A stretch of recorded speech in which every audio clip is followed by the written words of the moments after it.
All right, man. Let's talk about Detroit Pistons. Alec Burks. It seemed that he could be a prime trade candidate for the Detroit Pistons. I believe he has a team option coming up pretty soon. Uh, yeah, he has a club option coming up uh, for this 23-24 season at 10 point, almost just under $10.5 million. Question is, where will the Detroit Pistons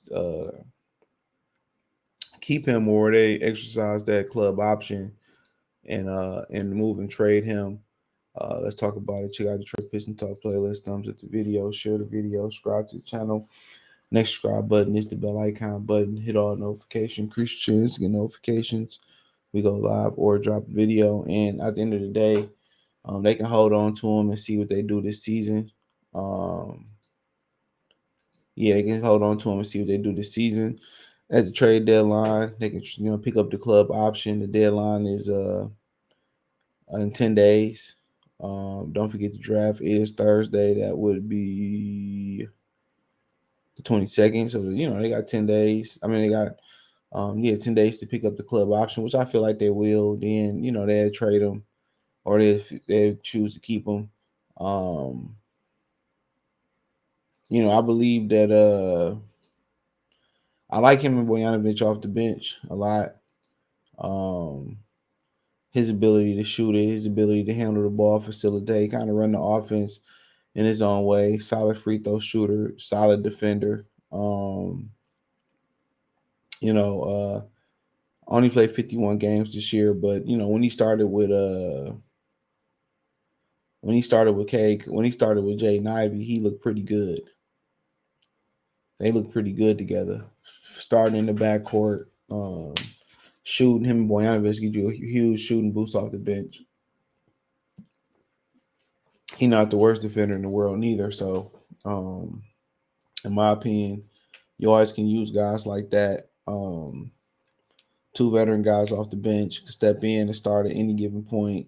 Like I said, he can run the offense a bit, facilitate a little bit, shoot, score. He can pretty much marks all the boxes um, as well, and he's valuable, especially when the team is already young and you don't have many veterans anyway. So you keep a revolving door of veterans, then they don't get to form the relationships with those young guys. But if he fetch you a pretty penny on the trade market, you gotta do what's best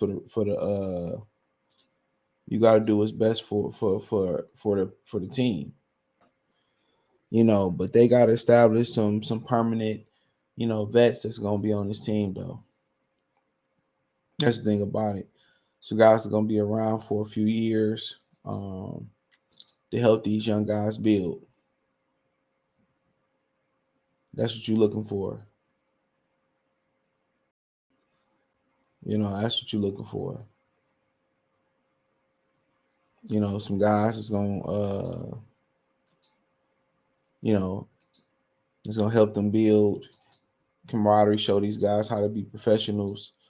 Some guys they can trust and lean on in the locker room, not just moving on to other teams or whatever. So, um, but if it was up to me, I think I would I probably would keep him around at least to the trade deadline. Unless you got to sign, you get a trade that they really want them. Somebody really want him, then okay, cool. Um, that's different. But yeah, I would. I think I would keep him. I wouldn't mind keeping Bojanovic neither. But I understand if you gotta make a trade to get somebody you really like here, you gotta move one or both of them. I understand. But that 1-2 punch off the bench, that's perfect, especially with Wiseman. They give you a good three. They give you a good 1, 2, 3 off the bench. At that point, then you just supporting whoever off the bench with behind Burks, um, Bojanovic and Wiseman. So then you probably just seeing shooters around them for the most part, because you really don't need the Killian Hayes, because Burks can handle the ball, Bojanovic can handle the ball, Burks can facilitate. You know, so You know, so. But I think I like to keep them two off the bench if I could. You know, I think that'd be smart for them. Uh, but like I said before, if you know, if the right offer come around and get the right player, I understand why not. But you got premium shooting coming off the bench who can rotate in the lineup at any given time with Burke and Bojanovic. Um, so I mean, with Wiseman there, you got another big guy in there that can do some things. So you got three solid guys coming off that bench. You know, three really solid guys. You're gonna need a bench.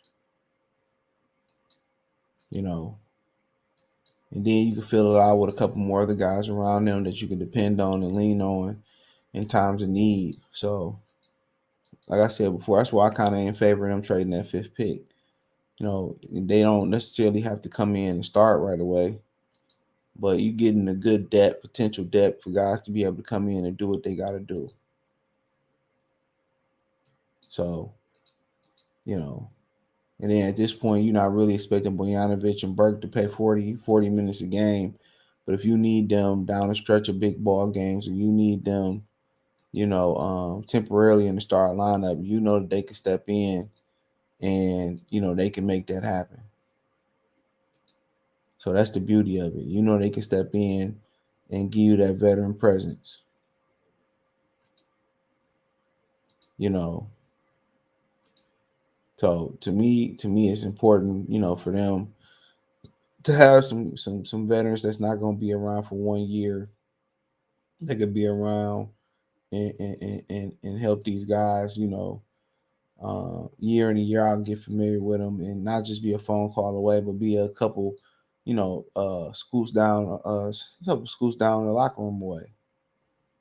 Somebody can be a little bit more hands on with them. So I like to keep Burks. Let me know what you girls and guys think. Check out Detroit Piston Talk playlist. Thumbs up the video, share the video, subscribe to the channel.